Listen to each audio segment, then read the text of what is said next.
VCY America presents Crosstalk, a nationwide call-in program discussing issues that have an effect on our families, our communities, our churches, our nation, and our world. Crosstalk, an opportunity for you to voice your concerns for biblical principles. And now live by satellite and around the world on the internet at vcyamerica.org. Here is today's Crosstalk. And good afternoon. Welcome to Crosstalk here on the VCY America Network. We're so glad that you've joined us for the broadcast today. Certainly there is much that's taking place in the world around us, and we're going to be dealing with some very, very pertinent issues here today on Crosstalk.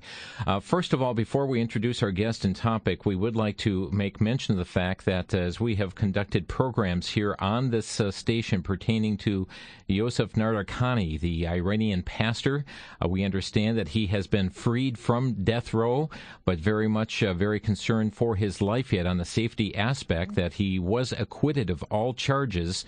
Supporters of him are celebrating the news that he had been sentenced to hang for embracing Christianity and now has been acquitted and freed. So there have been several Crosstalk programs and many months past that we've dealt with that issue and wanted to bring you up to date on that issue.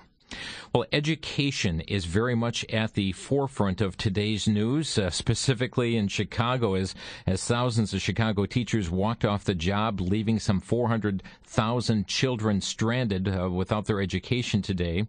We're not specifically talking about that strike, though, today, but last Tuesday, most of American children began their school year, parents sending their children out the door, expecting their experience to be perhaps similar to the one they had of getting an education in reading, writing, and arithmetic. But there is an agenda that's lurking behind the surface that you need to know about. Our guest today is known as Education's Whistleblower, as she exposes and warns as to what is happening within what's known as the educational framework. Her name is Beverly Eakman. She has a number of years' experience as an educator. In the mid to late 70s, she was the editor-in-chief of Nassau's official newspaper. She was the chief speechwriter for Chief Justice Warren Burger on the Commission on the Bicentennial of the United States. She's a researcher, a public speaker, and the author of numerous books, including Walking Targets, How Our Psychologized Classrooms Are Producing a Nation of Sitting Ducks, Cloning of the American Mind, Eradicating Morality Through Education, Educating for the New World Order, Microchipped, How the Educational Establishment Took Us Beyond Big Brother, How to Counter Group Manipulation Tactics, and her most recent book making its debut this weekend, Agenda Games. Beverly, thank you for joining us today on Crosstalk. It's my pleasure, Jim.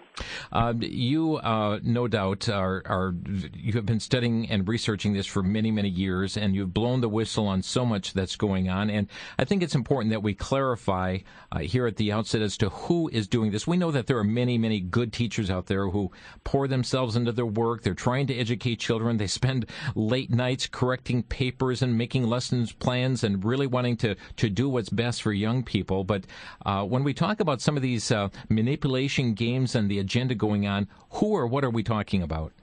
Well, we're talking about a very socialist-minded cadre of behavioral scientists, and they started work really in 1947. Most people don't know, for example, that the National Education Association, the same lovely union that's spearheading these strikes, and the Carnegie Corporation and the Carnegie Foundation for the Advancement of Teaching, they're both connected, created UNESCO in 1947. They both put in the same amount of money and kicked it off. So the UNESCO has infiltrated, shall we say, every free world nation's education system, including ones that used to be really top drawer, like Switzerland's. I mean, the really, really rich, if they wanted to give their kids a wonderful education, they sent them to Swiss schools. That's where John Kerry was sent, actually.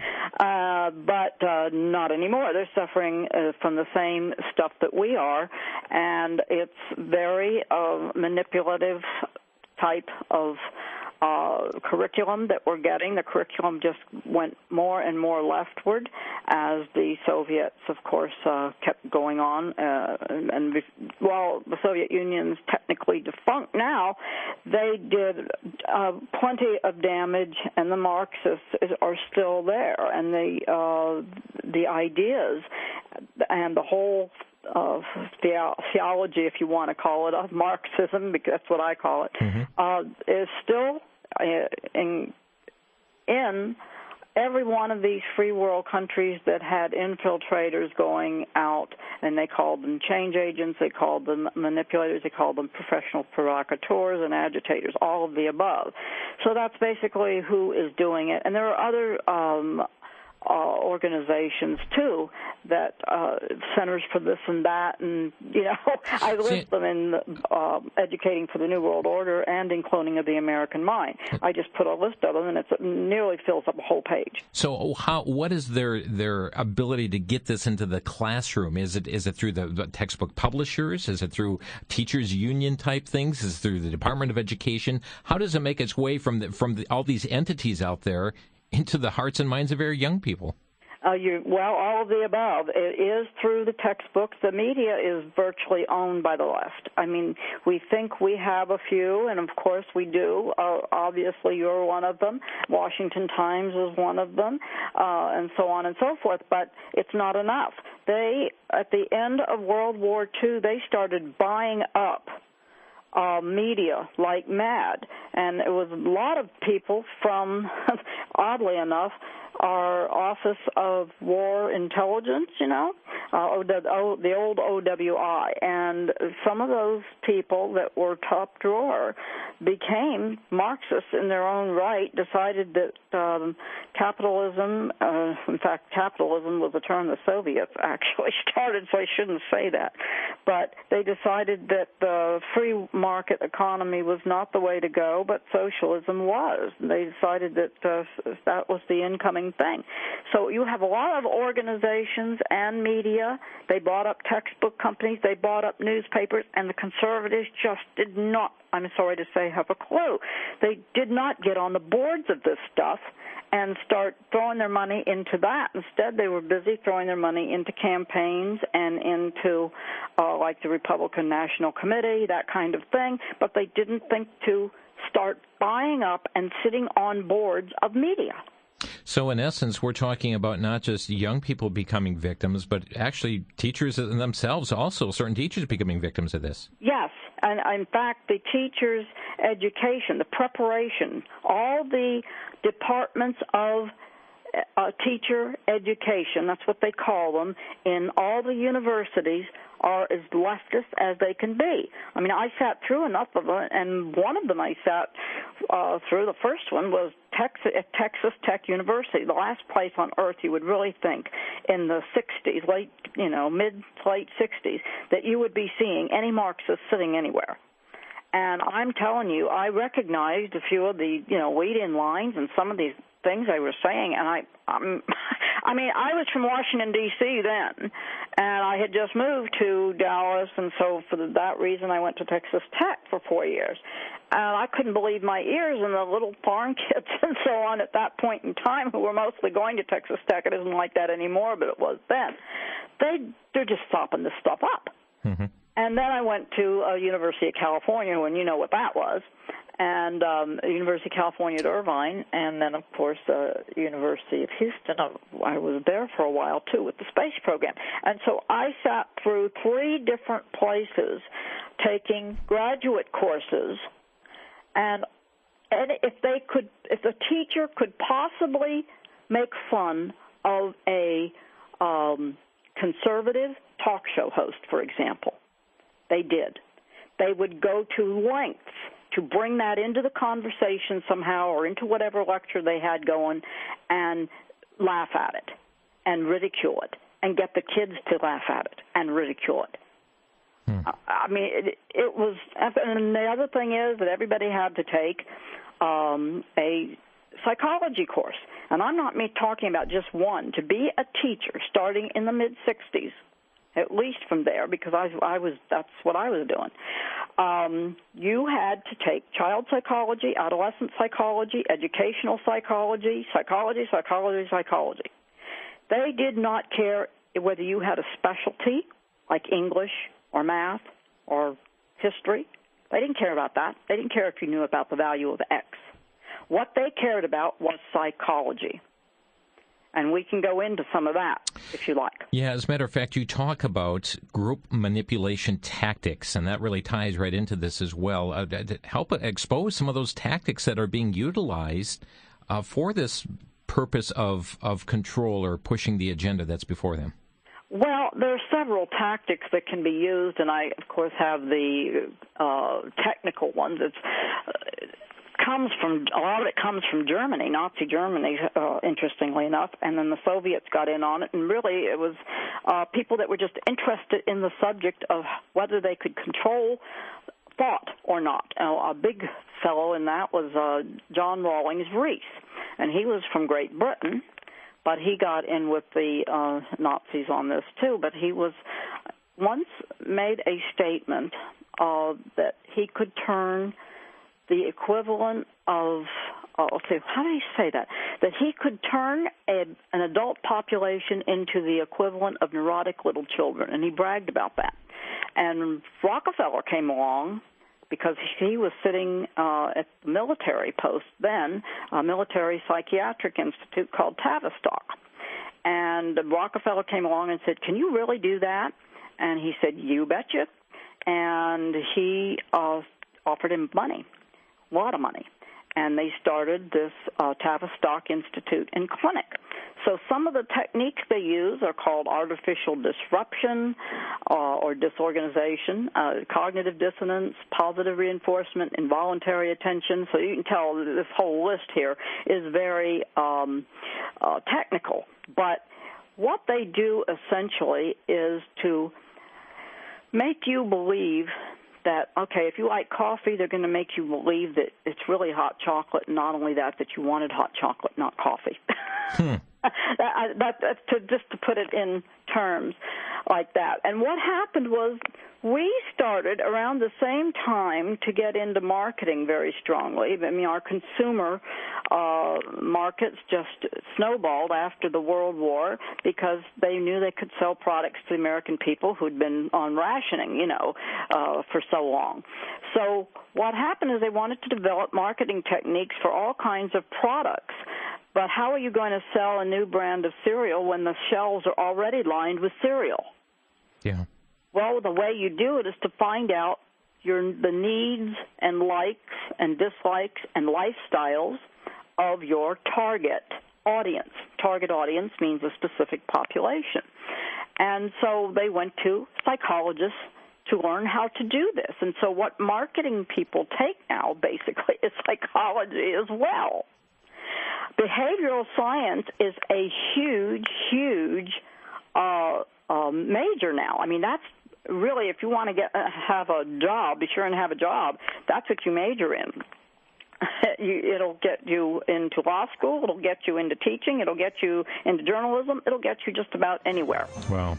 We're going to pause here in our interview. We're speaking today with Beverly Eakman, and she is an education whistleblower and certainly exposes and warns what's going on beneath the surface. We'll be back in just 1 minute. You're listening to Crosstalk on the VCY America Network.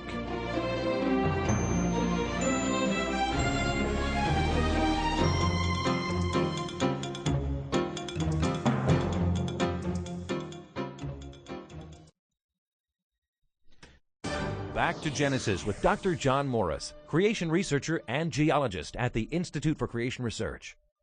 Dr. Morris, have any new kinds of life been discovered in recent years? Yes, they have, Chris. Life has been discovered in places where we never dreamed it could have survived. One such extreme environment is in the deep ocean, where volcanic vents spew poisonous chemicals at superheated temperatures. And what do you know? Living all around them is an amazing array of life, mostly one-celled organisms, but a variety of other marine invertebrates as well.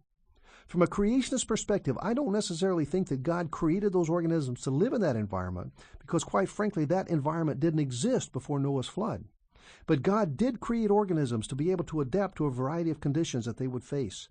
Evolutionists had thought that life evolved in such environments, but the building blocks of life are much too unstable to have been in such an environment. Once again, the Back to Genesis concept, that's the one that works. Thanks for joining us for Back to Genesis.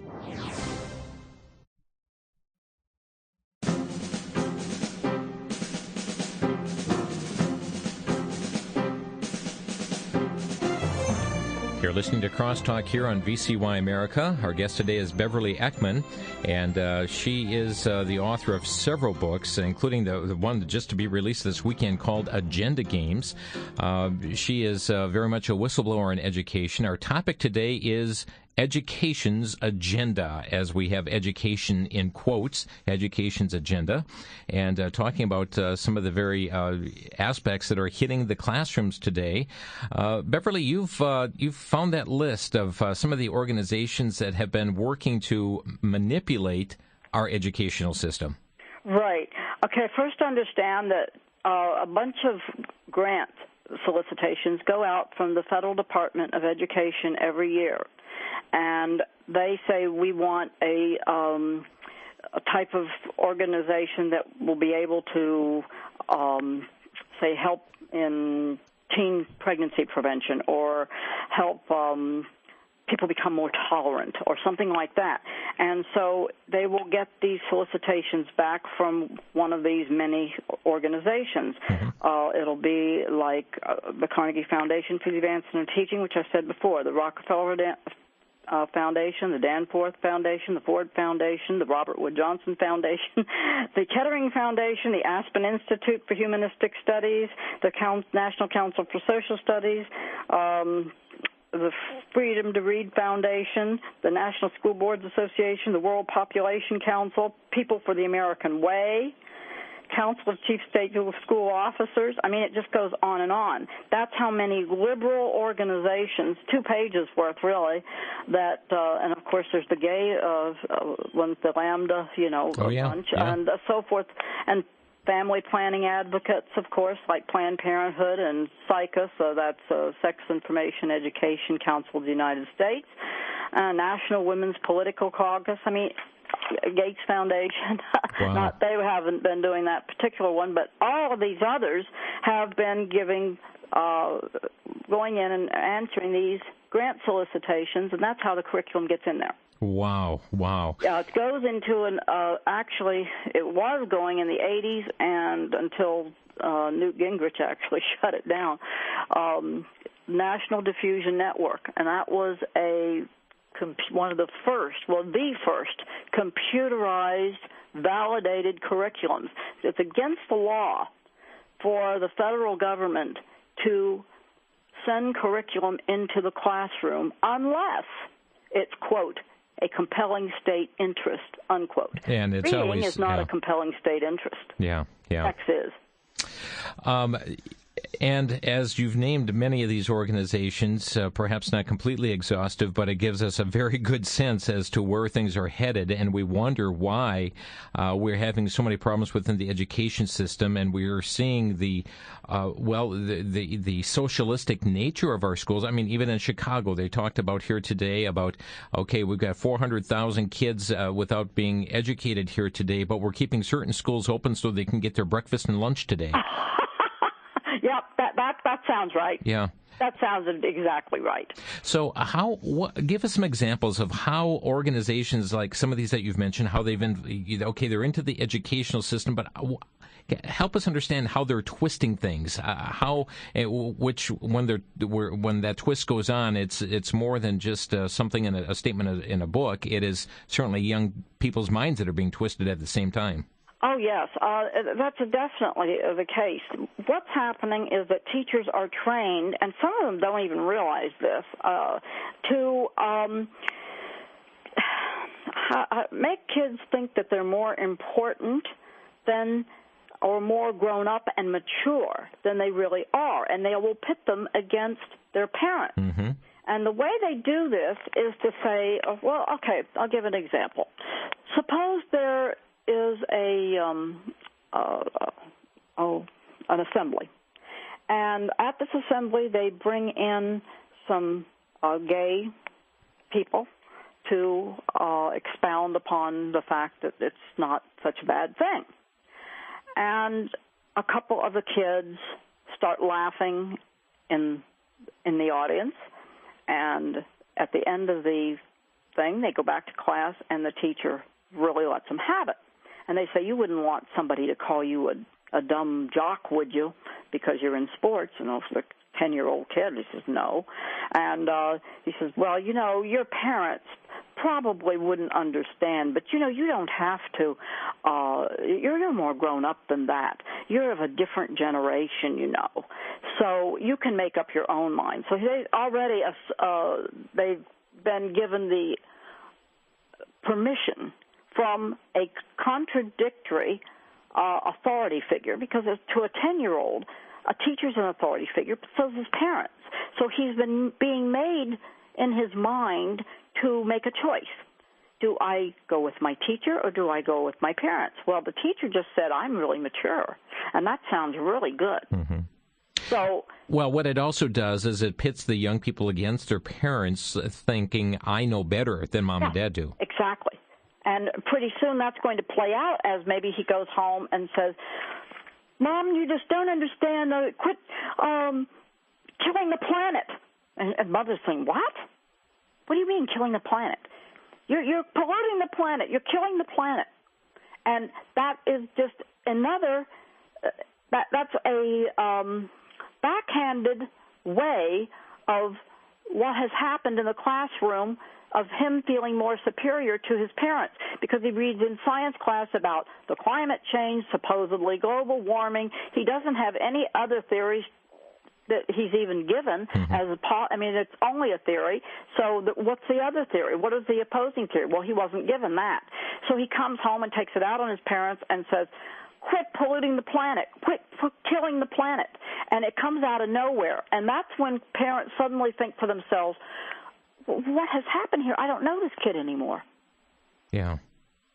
Matter of fact, your new book that you have just coming out this weekend, Agenda Games, I mean, you talk about virtually these are games that are being played out in public, right. That this agenda is going forth, and just the whole mind of the young person, our political process, everything rigged through these games. How does this all intersect with one another? Well, the Agenda Games is really about politics. Every chapter in the book is an issue, a major issue facing this nation: health care, education, of course, foreign policy, national security, and there's 7 of them. Mm-hmm. Family values, and so I call it the family values game, the education game, the green game, the foreign policy game, and the national security game. And what has happened is I explain how we're being played for suckers. It doesn't almost matter who gets elected. It does. It'll slow down maybe socialism to an extent. But everybody has to play ball, because if they don't, the National Governors Association, mm-hmm. most of your presidential candidates are former governors. Now, Obama wasn't, but most are. I mean, Carter and so on and so forth. That's Bush. Mm-hmm. And so if they don't play ball to a certain extent, they're treated like Ron Paul was. They are sidelined. Now, I don't care if you agree with Ron Paul or you don't, but the point is he raised an awful lot of money, and he should at least be in the debates. If you went just strictly by how much money somebody raises and how much is behind them in popular support, then he would at least be among the people that are asked to be on panels and this and that and the other and debates. But he's not, and the reason is he would not play the game. And whereas Mitt Romney, for example, I like Mitt Romney. He's obviously better than Obama, but he had to approve smart growth when he was a governor in Massachusetts. He went out and backed something called Smart Growth. Agenda 21. Agenda 21. Mm-hmm. It will be, by the way, listeners, will be more on that issue on Friday's Crosstalk here on VCY. Right, with Michael Shaw. Mm-hmm. And but this is the kind of thing that happens. That's why we're being played, and much of what is said isn't exactly what you think it is, and there's more to it. For instance, do Representative Ryan and Governor Walker up there realize that the NEA and UNESCO and the Carnegie Foundation have managed to ply the schools with phony standards, masquerading as a core of knowledge? There is no core of knowledge. The so-called race to the top that Obama has started is just the newest iteration of George W. Bush's No Child Left Behind and his predecessors' Goals 2000 and Clinton's America 2000, and you just keep going back. So all of these have a common end? Yes. And that common end is what? A socialistic state, a nanny state, one that is not, you don't take risks. You're not to be a self-sufficient, self-reliant individualist. In fact, that is considered a marker for mental illness. Now think about that. A marker for mental illness today is to be an individualist. That is equivalent to being a loner. And you know what a loner is. Well, those kind of people shoot up their schools. Yeah, domestic terrorist. Yeah. So, I mean, this is getting really, really serious now. I mean, it was back when outcome-based education was in the, that was the big term then. And that was in the 80s, late 80s and early 90s. But it just keeps morphing. And when kids come home telling their parents they couldn't possibly study for the type of test they got today, well, parents scratched their heads, and a couple of them went to court. But it wasn't enough parents. Not enough of them went to court. And they were worried about it being taken out on their kids if they did go to court. Mm-hmm. So they didn't. And some things come through are not coming through their regular textbooks. It comes through something called supplementary materials. And what happens is they're handed out. It used to be ditto sheets, but then it became computers. Now it's interactive, computerized learning. The kid sits there with a computer screen in front of him in some classrooms, and he's interacting with that. Do you think anything goes home that's in there? No. The parent never sees it. Folks, we're talking about some alarming issues here today with Beverly Eakman, who is education's whistleblower. And I know we're seconds away from a break, and we're going to allow you to get involved as well with your questions. But Beverly, this really begs the question, are we just victims just waiting for it all to come to its fruition, or is there something that people can do to counter what's going on through this establishment? If they really learn how to do it, yes, and that's one of the things I teach, countering group manipulation tactics. But, I mean, you have to start from scratch and know how they operate, know the lead-ins, know the kinds of expressions that should raise your alarm bells and red flags. And then, yes, there are techniques, but you have to turn off that television and make this priority number one because it's getting close to the wire. You're asking too much. Turn off the TV? Especially football season. Beverly Eakman with us. We're going to take a quick break and discuss a little bit more here. I want to hear what some of those kinds of expressions are. What are some of those buzzwords? We'll hear that after the break. But let's also get you on board if you have questions you'd like to ask. Our telephone number to Crosstalk is 800-733-9829. 800-733-9829. Maybe your children have come home and said, Mom, Dad, you're wrong in what you're doing. We'll be right back.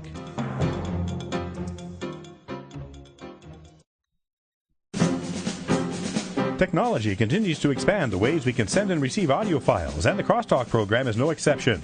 The most current way to hear Crosstalk is live at 2 p.m. Central, repeated at 8 p.m. Central on the VCY America Network, or on the internet at crosstalkamerica.com or from Shoutcast, or use the VCY America app for your iPhone or Android. There are MP3 files of the most recent programs available at crosstalkamerica.com.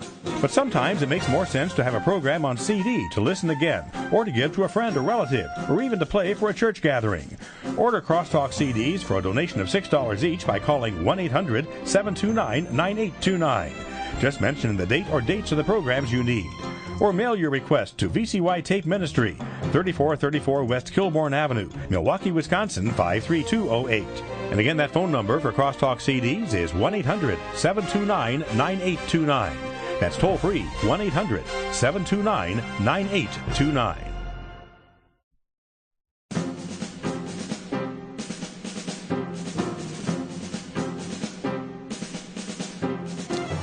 A quick special note to local listeners. Our guest today on Crosstalk, Beverly Eakman, is going to be speaking this weekend in southeast Wisconsin in Oconomowoc. That would be Saturday the 15th, 1 o'clock at the Olympia Resort and Conference Center. It's speaking for the Rock River Patriots and Wisconsin 912 Project. Speaking on these very issues, we're just scratching the surface. She'll have more time to get involved in each of these topics, but speaking on Agenda Games, her newest book. Matter of fact, she'll be having a book signing there. Also countering group manipulation tactics. If you need more information about this, it's a free admission. The number is 920-650-1260, 920-650-1260. Beverly, let's talk about what are some of those buzzwords or buzz phrases or expressions that parents should be listening for when their child comes home from school, or they see something coming home from a note from the principal or the school itself. Well, one of the things that you might get if you go to a school meeting is you don't want your Susie to become an age statistic, do you? Now, that sounds very, well, no, I didn't think I needed to worry about my daughter becoming an age statistic. Well, let's stop right there.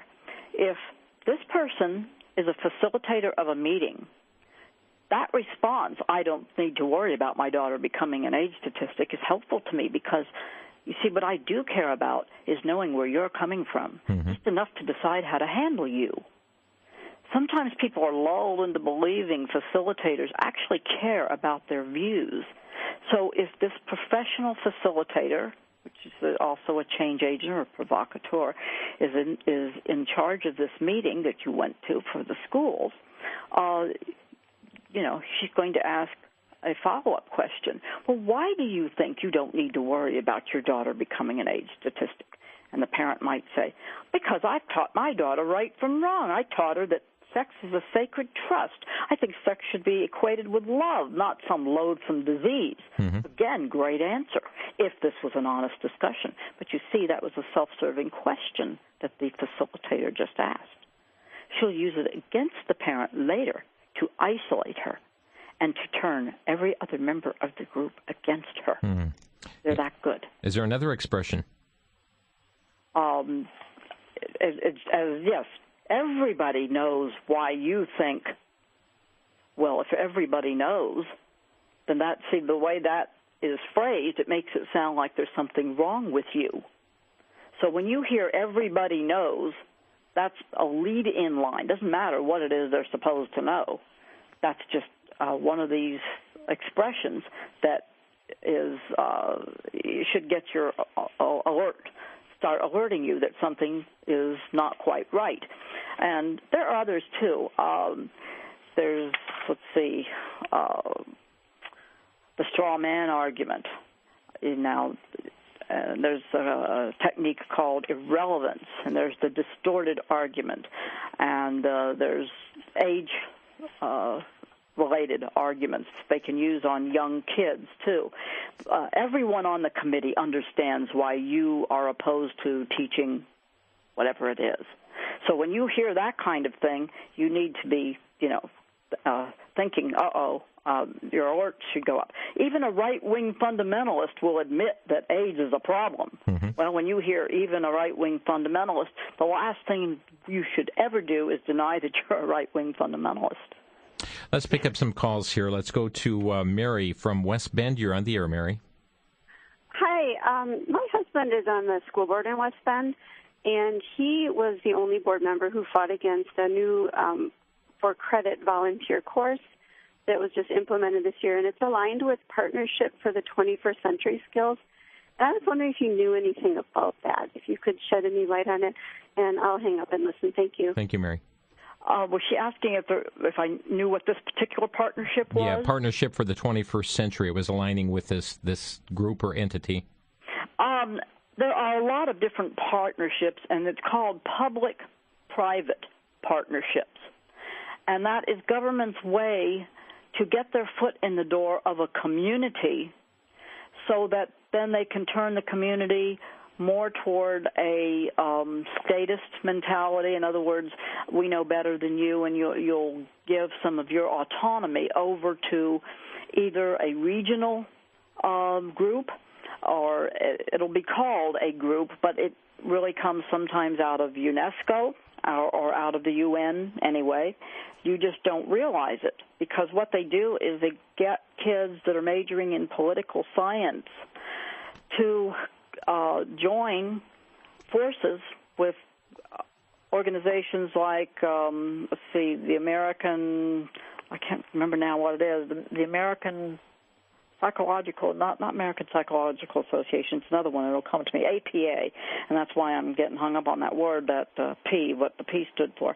But anyway, they hire these kids right out of college that are already pretty committed left-wing. They have to prove themselves along those lines, and they send them out for money. I mean, this is a for-hire thing, and they send them to communities to try to get them on board, to sway them in maybe it's something to do with smart growth, maybe it's something to do with population control, maybe it's something to do with green energy, but it's always something that benefits the government in some way, and they're trying to manipulate small groups, and they call these public-private partnerships. And it sounds good to the community that doesn't have a clue, especially. And what they need to do is, before they ever go to a meeting like that or a focus group like that, find out who is chairing it and who is paying them. What group is paying them? Sometimes that's hard, and you don't just call up and, put your cards that plainly on the table. You make it sound like, oh, gee, I'm really excited about going to this meeting.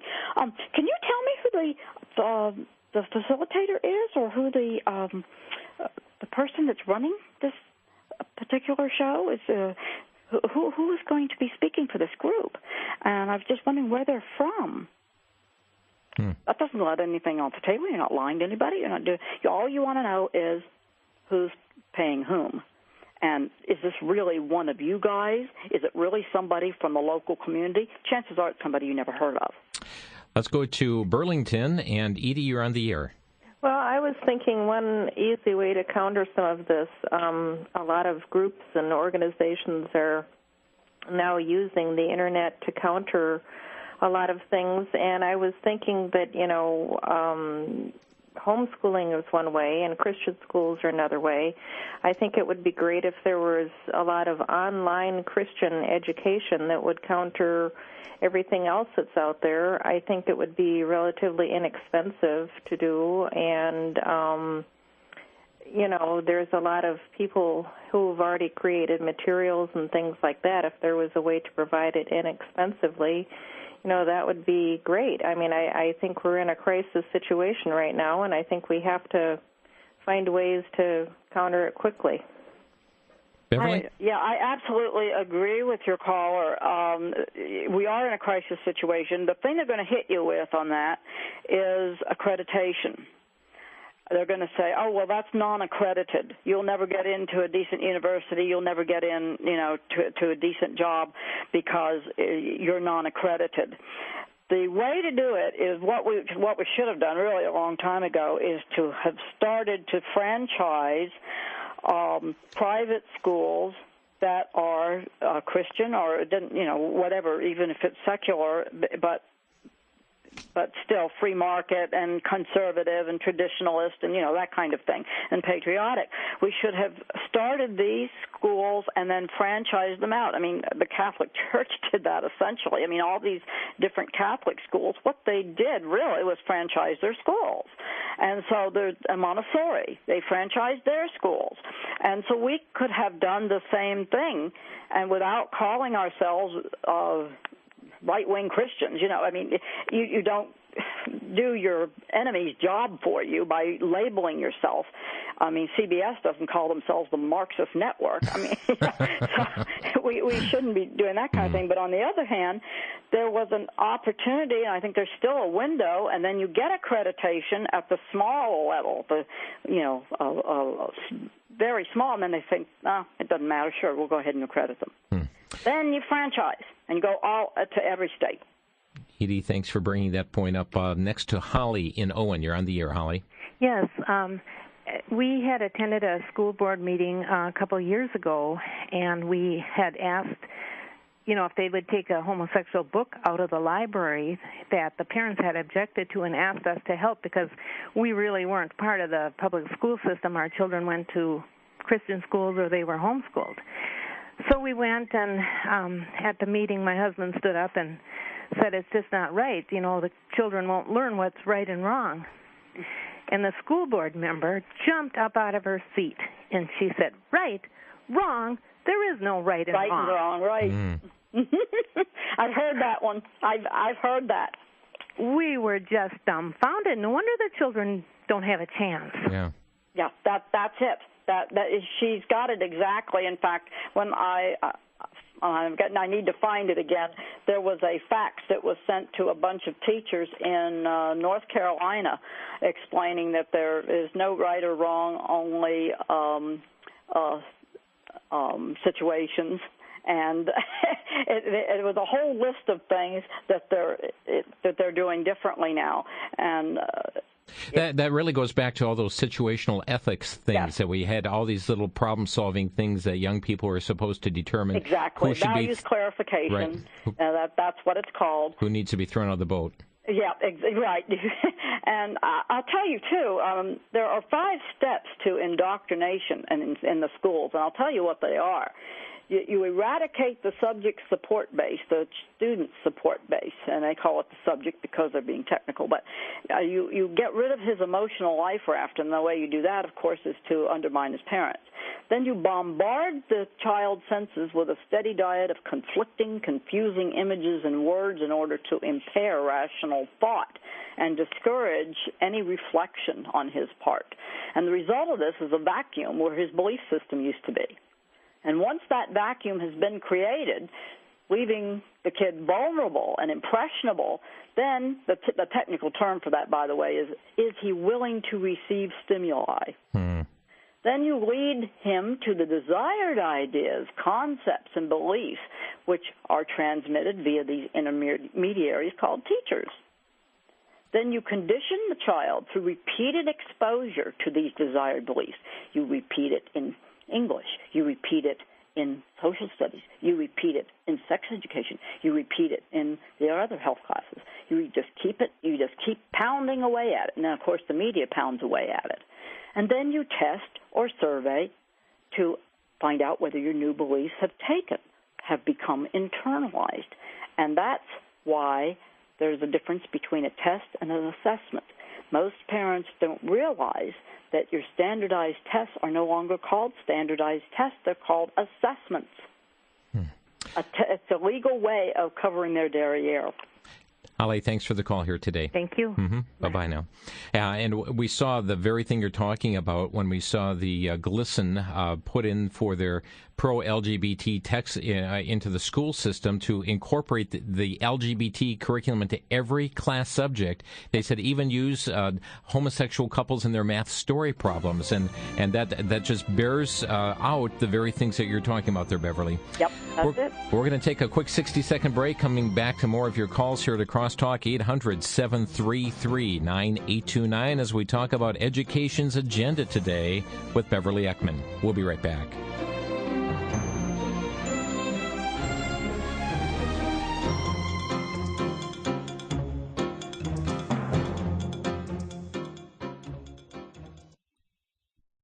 For the Worldview Weekend Minute, I'm Brandon House. Continuing on our series on what is real spiritual warfare, we have learned that it's not railing against demons, something even the angels don't do, according to Jude, But real spiritual warfare, according to 2 Corinthians 10:3-5, Ephesians 6:17, is what? Destroying every argument, philosophy, or idea raised up against the principles of the Lord. We use the sword of the Spirit, which is the Word of God, Ephesians 6:17 says. John MacArthur says the objective of our warfare is to change how people think, taking every thought that they have and making it no longer captive to a damning ideology, but captive to the obedience of Christ. To do so, the proper weapon is necessary to assault and throw down the fortresses of false religions, opinions, beliefs, and philosophies.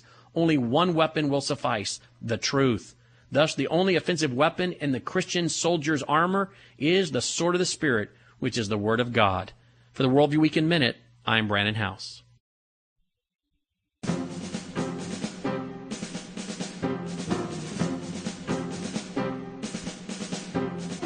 And just one more reminder that Beverly's going to be speaking in Oconomowoc this Saturday at 1 p.m. at the Olympia Resort and Conference Center. For more information, you can call 920-650-1260. Beverly, we've got a number of lines packed here, and we're going to pick up some more phone calls, but there's another key word that we hear bannered about quite a bit, and that is consensus. Bring about consensus. Just take a moment, if you would, to discuss your thoughts on that. Okay, that is what the heart of this whole tactics of manipulation is about. Consensus is group solidarity in sentiment and belief and a general agreement. People think consensus means compromise, but what is wanted from your facilitator or the person heading this meeting is unanimity or uniform thinking. Unethical consensus building is dependent upon groupthink, which requires heightening peer pressure. In other words, they want to establish a mob mentality. So these facilitators keep the individual from thinking for himself and encourages him to default, like a computer, to the group mentality. And to do that, the key to this is psychological manipulation. I call it climate control. This applies equally to a group or an individual, and that's why they don't want people thinking for themselves. They don't want kids growing up thinking they should think for themselves. Be a team player. Yep, be a team player. So one of the things that they use is a cognitive dissonance. This keeps the individual from thinking for himself and encourages this group mentality. The individual, in other words, needs his peers more than he needs his principles. Wow. Let's pick up our next caller from Pensacola, Florida. Michael, you're on the air. Yes, sir. First, I'd like to say that I do not believe in global warming. The second thing is green stuff. I live in Pensacola, and they're wanting us to right now voluntarily separate glass from paper and cardboard. And I'm probably about the only guy in my neighborhood that's holding out. Has got one trash container, not 4 or 5. I tell you what, we're going in a different direction with that call there, but I know part of the agenda that you talked about here, Beverly, was that of the green agenda, right? That is being green portrayed. Games. Yeah, green games. Right, and I'm going to talk about some of that, but Michael Shaw will probably be talking about most of it. But there is certainly a way that they are doing this in the schools is to only present one side, and it's faulty data. Actually, we're entering a cooling period, if you can believe that, because of sunspot activity. And so we're much more likely to see global cooling, which will in the end be more dangerous than global warming would ever have been, even if it were true. Yeah. But you have to understand some science, and these kids don't understand basic science because they never had any. Yeah. Kathy in Kansas, you're on the air. Hi. This is one of the handful of states that still has giftedness as a part of special ed. Where do you see the agenda for gifted education going, for example, with Common Core? The Common Core and things like that. Those. Well, that's really interesting, the way you said that. Special education is part of special education is the gifted program? Yes.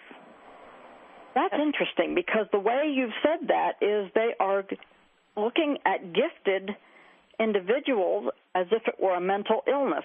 I'm sorry. They're entitled to services. Well, that wouldn't surprise me for them to come at it from that direction. That's unusual because there's very few states that do that. I mean, maybe 3 or 4. Yeah, it could be that that's a trial balloon, too, and I go into trial balloons in my talk. Do you know where giftedness in general, though, is going in these programs that are still pushing their own agenda? Do you know where they're headed with giftedness? What they're doing is taking the cream off the top. Now, they're taking some of them to mentor the slower students, and then therefore they don't have to teach them specially because they're treating them, you're special, you can mentor these other kids. But the other thing they're doing is taking those off the top and giving them either more homework to turn them off of education entirely or getting them into special courses that will move in a more leftward direction. In other words, give them extra supercharged leftist curriculum. Mm-hmm. And that is happening in several places. I know it happened in Pennsylvania. And the real bright math students and so forth, they were sent to psychological counseling, believe it or not, and then they would assess from that whether they were good matches for these other programs. And yes, they called it a science program, but when you get in there, or a math program, you'd realize that it was something else altogether. So that's the way I see many of these programs headed. It's not really to address their needs as more intelligent and Mensa level type kids. It's the other way. It's another way completely. Like a Bill Clinton would have been. Bill Clinton was very, very smart, but he wound up being wined and dined in Moscow. Kathy, thanks for the call. We're going to quickly move on to squeeze in Dan here on the road. Go ahead. You're on the air. Yeah, hi. You were saying about the school books. The Bush family, Neil Bush, are all the people that are pushing most of the school books. Vandivar Bush was practically a Nazi. The people that came over, when you were saying they brought all the Nazis over, that was Operation Paperclip under Curtis LeMay and the CIA and stuff. I mean, I don't see that as being very left-wing. That's interesting. I'm glad you brought that up because that's one of the clarifications I'm going to be making in my talk. Left wing and right wing really don't mean what they used to, what we think of as meaning. It's actually exactly the same thing. The only difference between them is that the right wing, if you want to call it that, under the Nazis, they just would gun down anybody, shoot you if you didn't agree with them or you weren't on the same page with them. The Soviets, on the other hand, believed in infiltration and doing it slowly via 5-year plans and 10-year plans and that sort of thing. And then they'd shoot you. But what you're talking about here is really not very different. Both of them is totalitarian. Both of them is mind control. Both of them is it's our way or the highway. Beverly, we've run out of time here, but quickly give us your website for listeners across the country. Yes, it's BeverlyE.com, www.beverly, with an extra E on it, .com. BeverlyE.com. Stay informed, folks. Thanks for joining us on Crosstalk. You've been listening to Crosstalk via satellite and the internet from VCY America. Views expressed may or may not be those of this station. For a CD of today's program, send a donation of $6 or more to VCY Tape Ministry, 3434 West Kilbourne Avenue, Milwaukee, Wisconsin, 53208, or download by RSS or podcast from crosstalkamerica.com. And join us again for Crosstalk.